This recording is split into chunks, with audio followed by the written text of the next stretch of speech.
Hello, guys. This is Professor Marcelo Martins, and today I'm going to talk about marine air compressors, okay?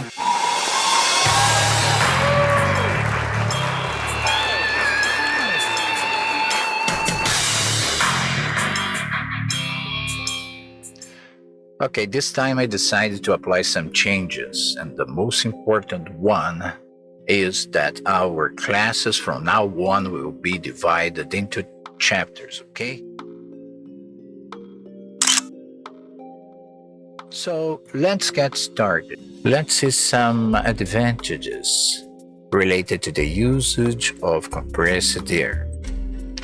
So first of all, let's talk about safety. Compressed air is generally considered safer than other sources of energy like electricity or fuel.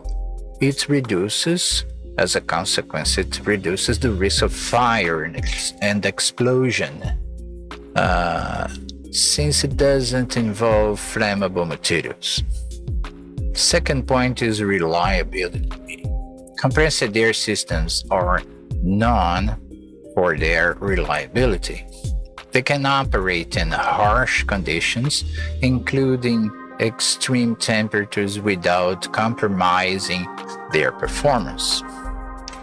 Next comes versatility. Compressed air can be used for various shipboard applications, such as starting and stopping engines, operating pneumatic tools, powering winches and hoists, and controlling valves. It is a versatile energy source that can be used for multiple purposes. So next is pollution. Compressed air is considered to be a pollution-free. Compressed air systems produce no harmful emissions or pollutions. This can contribute to a cleaner and greener environment, reducing the ship's carbon footprint.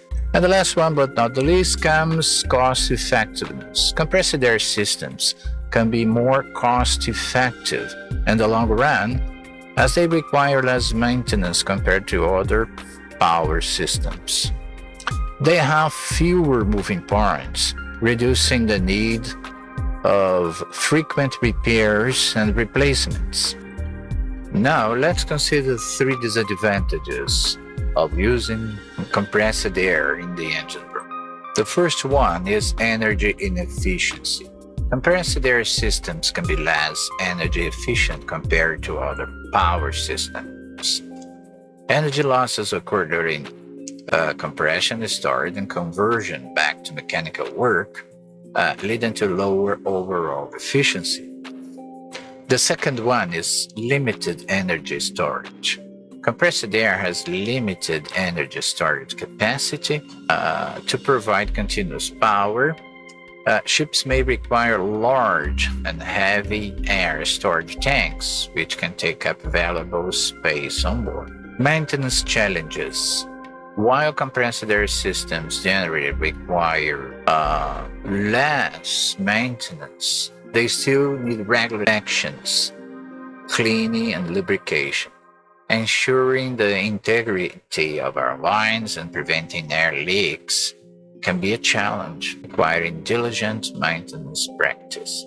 Sometimes it's necessary to set the ship to a dead ship condition so that you can hear air leaks in the engine room, and then you mark them for further maintenance, right?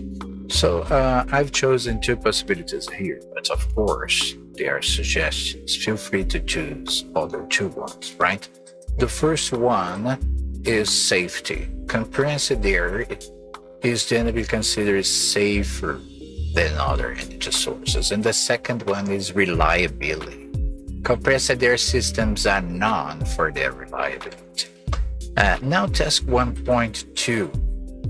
Now it's time to mention two disadvantages of using compressed air as a power system. The first one that I've chosen is energy inefficiency Compressed air systems can be less energy efficient compared to other power systems like hydraulics. Limited energy storage. Compressed air has limited energy capacities. Okay?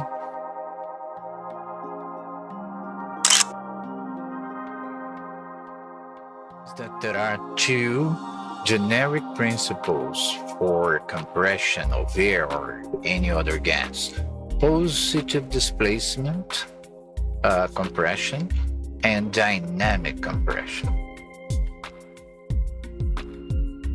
Positive displacement compression include, for example, reciprocating or piston compressors, orbital, scroll compressors, and different types of rotary compressors, screw, tooth, or vane.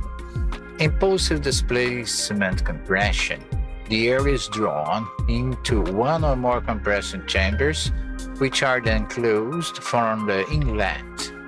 Gradually, the volume of each chamber decreases and the air is compressed internally.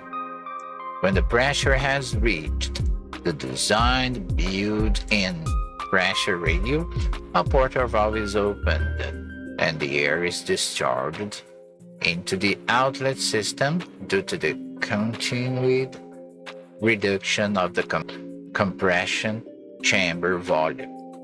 Here, there are some examples related to this name, the family tree of compressors.